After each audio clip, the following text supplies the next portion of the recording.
Welcome to Kenton's videos. Enjoy the video.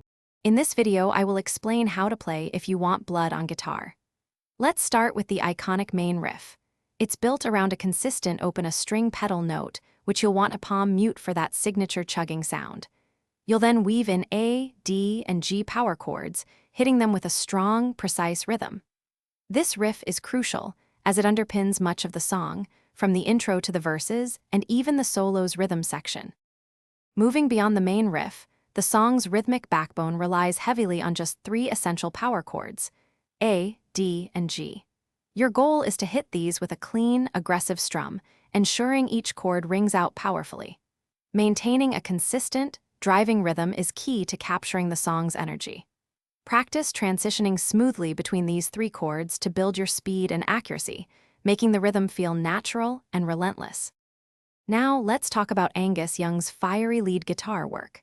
The solo is packed with expressive string bending and vibrato, which are vital for injecting emotion into your playing. You'll also use slides and pull-offs to achieve that characteristic fluidity and speed. Focus on bending accurately to pitch, making each note sing.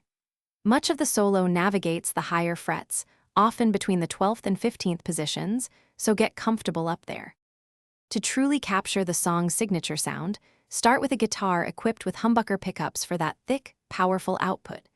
You'll want to dial in a crunchy, overdriven amplifier tone with a moderate amount of gain, avoiding excessive fuzz. While standard tuning works, the original recording is about 1/4 of a step flat, so consider adjusting if you're playing along.